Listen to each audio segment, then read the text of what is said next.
Coming up on today's episode of F1 24/7 News, McLaren become the first team to sign the FIA 2020 CONCORDE agreement. Records. It's records galore at the Spanish Grand Prix. And did Max Verstappen cross the line with his radio messages back to the team? All this and more and the biggest stories in Formula 1 heading into the Belgian Grand Prix on today's episode of F1 24/7 News.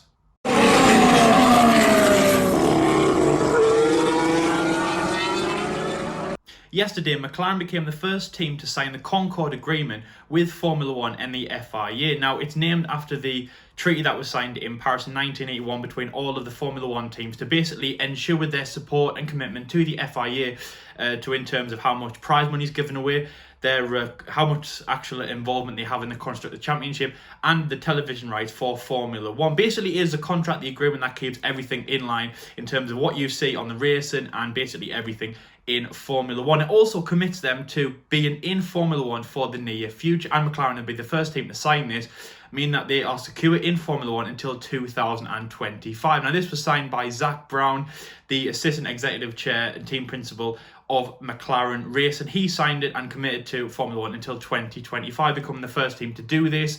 Along with their Mercedes engine for next year, it's going to be a very strong package for McLaren going forward. Being the first team, they also have the best seat with this agreement as well in terms of working with the FIA for the future. And as I've just said there, this is to do with prize money and their involvement in Formula 1. So essentially, McLaren might get first dibs in everything going forward in F1. And then just a few hours later, Ferrari, finally they have some good news. And the good news is that they have followed McLaren again, follow McLaren. Might have been a few years. And they have followed McLaren and become now the second team to sign the agreement along with McLaren. So Scuderia Ferrari have just come out and said that they have signed the CONCORDE agreement, committing to 2025 alongside the Woking-based team. It's good news for Formula 1. Those two teams are now committed to F1, and basically they have signed the agreement. I'll say that was signed back in Paris in 1981 between all of the teams to show their support going forward in Formula 1. Now, Scuderia Ferrari was the best one. Now, of course, they're the oldest team in Formula 1. They were always going to stay, but after a really bad Spanish Grand Prix, which saw Sebastian Vettel not having the best race, even though he was voted driver of the day, obviously a very special race by the Germans, still not a very good power unit. Out of Q3 in qualifying on the Saturday, and of course a spin by Charles Leclerc, the combustion engine just basically shutting down, locking the rear axle, of course, which meant empty span in Sector 3. All that mean that Ferrari are just really deflated about Formula 1. So hopefully this agreement lifts them up again and gives them more purpose and basically just more excitement and more fun about Formula 1 going forward. Of course, that's definitely what they need. So the FOM and the FIA announced this agreement basically for that Formula 1 team to feel like they had more of an involvement in F1. It wasn't just between the FIA that were running the show. Now, hopefully this will improve our viewing of Formula 1. It'll improve them as teams as well. Obviously, mainly for McLaren, it should basically improve what they're given into the sport in terms of what they're getting back. So obviously the regulation changes for next year. Basically, it just means that they are more inside Formula 1. They're not kind of on the outside looking in. They are part of F1 going forward. So obviously, it's really good news for that. Other teams should follow. Now, it's not mandatory to sign the CONCORDE agreement, but it is a good thing for teams to do, as it shows their commitment to F1 and, of course, commits to staying in the sport for the future. Teams like Renault, that we don't know what's going to happen as well. And also as well, I know they're the biggest team, but Mercedes, we don't know where they're going to be going. So again, if they do commit to this and they do want to sign this, is this the best thing going forward? Because then they have committed to staying into Formula 1. We'll have to see what happens. Toto Wolff has come out and said that he's very interested in signing the CONCORDE agreement in the next few weeks in the 2020 season. We're possibly looking around Mugello is when most of the teams will have signed it. But it is good news, and it is good to hear for McLaren. Of course, Zak Brown now moving the team forward.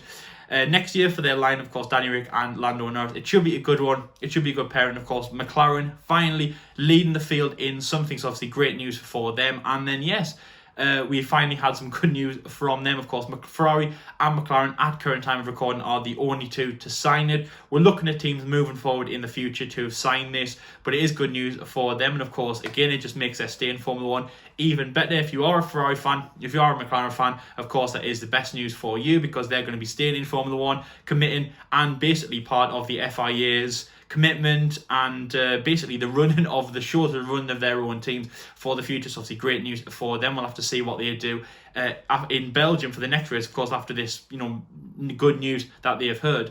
And of course, going forward 2021 until 2025 when they have committed, and then they will probably sign it again to, of course, stay in Formula One for longer. Two of the most iconic teams, longest serving teams with the most drivers and constructors world championships. So we definitely want to see them stay in Formula One. Of course, this is just another step forward for them staying into Formula One, committing into Formula One for the future.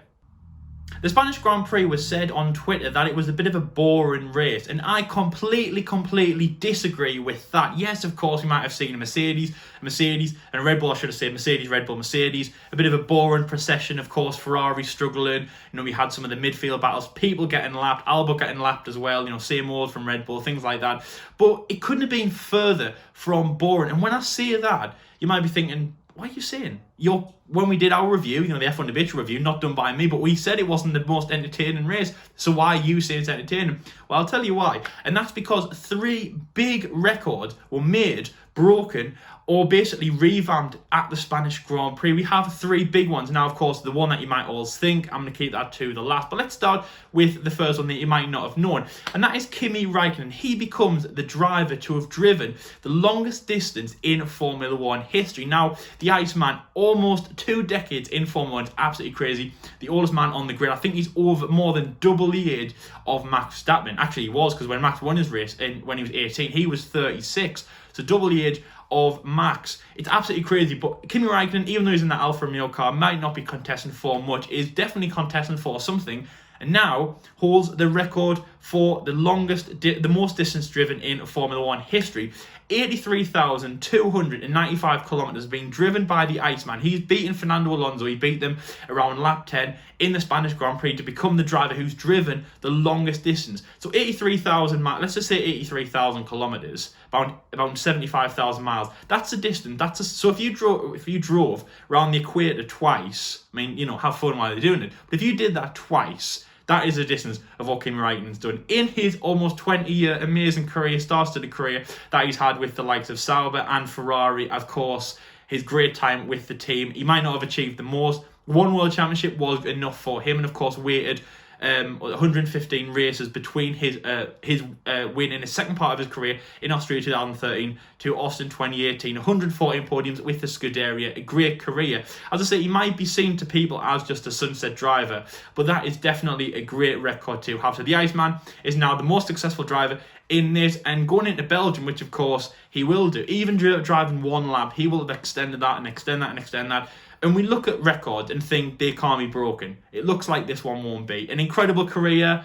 It keeps going as well. And 1 more kilometre is just one more further into this amazing record that he has. So well done, Kimi Raikkonen, for that. I know what he'd be saying about that. And hope, maybe go and get into the tries for that great record from him. And the second record is set by Sebastian Vettel, of all people. The Spin Meister, or Spinny McGee as I called him in the last episode. The man who always having a torrid time, but he did win Driver of the Day, and he might have won this for this reason. It might have been for his on-track battles, of course, coming back to a great result as well. And of course, managing that Ferrari, which he has been struggling with, of course, didn't get into Q3. Really disappointing for him. But the record that he did set is he is only the second driver in history to get to 3,000 Formula One Grand Prix constructor points. Absolutely incredible for him. Of course, the man who's beaten him, Lewis Hamilton, sits at number 1. But as well as Sebastian Vettel, other records, including all of his 53 wins and everything that he's won, almost half the races that he's competed in Formula One, he's been on the podium and things like that. But he's also got the record for 3,000 Grand Prix points. Absolutely incredible for him. Of course, he finished in the points, getting what he needed for this record. Most of them, of course, were scored with Red Bull Racing in his time between 2009 and 2014. But nevertheless, a good result by Sebastian, and absolutely made, I think, something that he definitely needs right now. Of course, we all know that he is a great driver. Maybe some of the newer generation don't really know how good he was or good he is and things like that. So definitely something that, it's good to hear about him. And yeah, I'm very happy for him. And of course, the man I just mentioned there, the one who's beaten him to this illustrious record, is Lewis Hamilton, who extends his basically breaking records left, right and centre. And this is just another one that, again, it might not have been the biggest one to get, the cherry on the cake. It was set by the man who holds most of these records, and of course the man who holds the one he's definitely is sight are set on. It might not be the World Championship, and it might not be the race win record by Michael Schumacher that Lewis has got right now, but he has matched and broken the podium record set by Michael Schumacher. Michael had 155 podiums in his illustrious Formula One career, most of those with Ferrari. Very similar, Lewis Hamilton had most of them with Mercedes, but he's now broken that record at 156. Anywhere on the podium would have matched that, would have beaten that record. Third place or second place, but that's not Lewis Hamilton. He drove to an amazing race, almost a Grand Slam, before Valtteri took that fastest lap on the final lap to get an extra point for him. So, bit of controversy at Mercedes, but great race by Lewis Hamilton, of course, pole position and the race win. Great, illustrious, great driving from him. And as I say, he has extended and broken that record that he holds. 156 podiums, absolutely incredible from him. And there's no stopping Lewis Hamilton at the moment. So obviously that's just another record that he has. Now he has had the most pole positions. Of course, he said that a few years ago, but he extends, I think it's 92 or 93, something like that. Of course, 92 is definitely the records that he wants, but not in poles. In victories, become the most successful. I think, but he's got now the most successful podiums. Of course, pole position. Sorry, he had that a few years ago, and now he's got the most successful points and the most successful podiums. Absolutely incredible from him. And yeah, how far is Lewis Hamilton going to go? How far is he going to go? But let's just stick with the three people that have broken those records. Kimi, Sebastian, and Lewis. Congratulations to all you guys. Absolutely incredible driving from them. Let me know in the comment section below which one you think is the most impressive. I mean, it might be Lewis, but Sebastian, getting to that position is incredible. He might not be fighting for world championships now, and maybe in his eyes that's a small mercy, but it is a very big thing. Obviously, second of all time to do this, 3,000 Grand Prix points, absolutely incredible from him. And I'll say Kimi as well, absolutely incredible from him. Basically the one who's been in the car for the longest amount of times. Absolutely incredible. I will never complain about brakes on a motorway anymore because Kimi has driven 83,000 kilometers. Probably not at the same time though. I'd get a bit tired if I did that.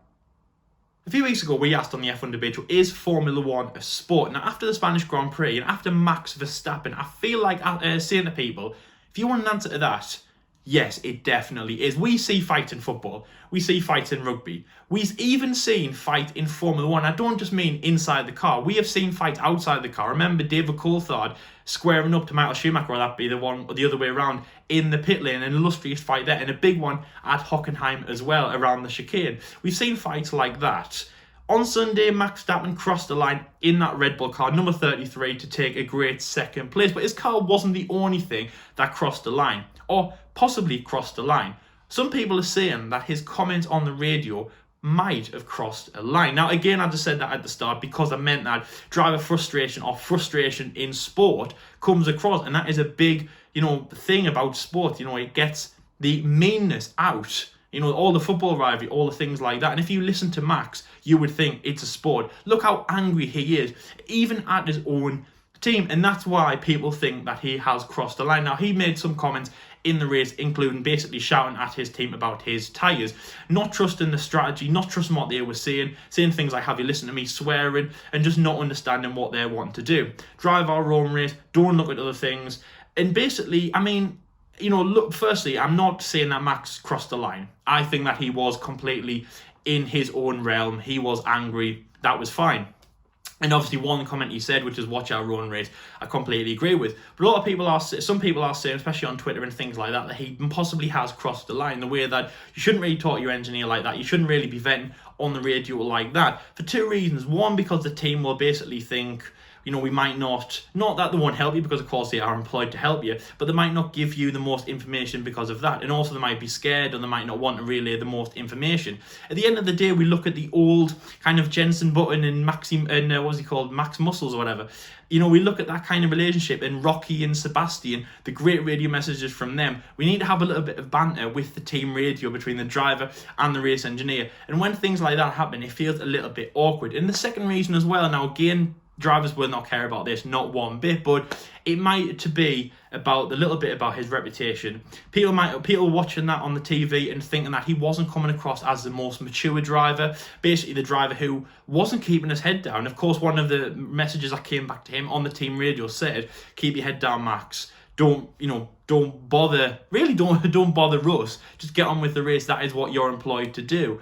And really, he should have done that. It's really not the way that you saw anyone like Lewis get on, Valtteri get on, anyone like that. And obviously, especially his teammate Alexander Albon. Now, I know they're different drivers. You don't need to square up to them. You don't need to compare to them. But it might have been saying that he did possibly cross the line. Now, again, nothing like that is out of line. Of course, you can be angry at race engineer. We have seen people snap at their race engineers before over the years when they've got things like strategy wrong, when they've got things like pit strategy wrong, when they've got a lot of things wrong which basically aren't in the driver's control. But when it's something like that's in the driver's control, so it's like driving, and even just off-limit quotes like "don't watch the other team," sometimes you think, is that really fair on the team to say things like that? Also, as well, the tyres. A lot of the time the teams they have whole departments about the strategies, about the different tyres and things like that. Should he really be, if he wanted new tyres, just say to them, I'm losing grip. Ultimately, should the team basically have done something about it? When Max Verstappen said those radio messages, he actually waited a lap and a half before he said, should I say this again? And maybe that was a bit more, maybe that was quite intense. But on the side of Max Verstappen, maybe the team should have listened to him and actually put those tyres on when he said. The problem is that we are seeing a time of the race engineers and the race strategists sticking to their guns 100%. And we've seen this in the past with Ferrari. We've seen them do things like that where what they say goes. If they've put a plan in place, that is what we're going to stick to. And on the other side, we've seen teams like Mercedes where they've said we're going to do this. But in the race, we've had people like Valtteri and Lewis, and even Nico and Lewis and Michael and Nico, over the years. They've basically seen how the race has changed, and that can be terms of tyre condition, that can be weather condition, that can be condition of the car, that can be anything that might change the overall perception of the race. And this is when the team should say, well, you relay that to us, or we'll see that on the telemetry, and then we'll change it in due course. In the race, we were seeing Max's tyres degrading, basically not to the point of where the team thought it wasn't fair, maybe to the point of where Max didn't think he had the best chance in that car. Because ultimately, remember, he's the one that's driving the car. So in that case, maybe the team should have done something about it and avoided the team radio message. I think it was a little bit more of kind of heated from Red Bull Racing. Maybe that's something that they need to rectify in Belgium, especially heading into what Max considers his second home race, of course, behind Zandvoort, but this year, and of course from previous years, his only home race when that hasn't been on the calendar. So it's closest to home. He gets a lot of Dutch fans that come to the race. Scratch that, there's no fans, which is really a shame. But he's got a new cap though, a blue cap, which I don't really get, because he's a very orange man. I don't really get why he's got blue, but nevertheless, new cap. So let's see what Red Bull Racing can do. But anyway, nevertheless, on the radio, I think it just became a little bit heated. That has to be something that we have to watch in the future. Let me know in the comment section below. Do you think Max was a little bit went a little bit too far on the team radio? Do you think Red Bull went a little bit on the team radio? Do you think it's nothing to be, thought about for Belgium? Do you think it's something to be rectified? What do you, if you were in the side of Max Verstappen or Red Bull, what would you do? And if you were Christian Horner, what would you say between on the radio messages? Should it be radio silence? What should happen? And basically, I'm not saying anyone's at fault, but who crossed the line in this scenario. Anyway, guys, that is the end of F1 24/7 News. We hope that you have enjoyed our episode. Stay tuned for more stuff that we have coming up throughout the year. Of course, our previous reviews, Agree or Disagree series, our top 10 facts, and of course the live race reaction after the race. Is going to be really, really incredible. If you are new around this channel, please like and subscribe. We hope that you enjoy being with us throughout the 2020 season and 2021, and basically throughout the rest of the 2020 season in the foreseeable future for us. We have so much more content coming your way. We hope you've enjoyed these stories. Let us know in the comment section below. They're basically, the biggest thing that you want to say from these stories. Who was the best record that was broken? What do you think about the CONCORDE agreement being signed by the two teams? Who do you think will be next? Do you think there'll be any problem? Do you think Renault will protest that? And again, what do you think about the protests as well? It wasn't included in F1 24/7 News, but what do you think about the protests that are being done against Racing Point? Is it just a little bit of a kerfuffle, or what is actually happening in that, in your opinion? Thank you very much for watching. Stay safe, and until the next time, guys, we'll see you later.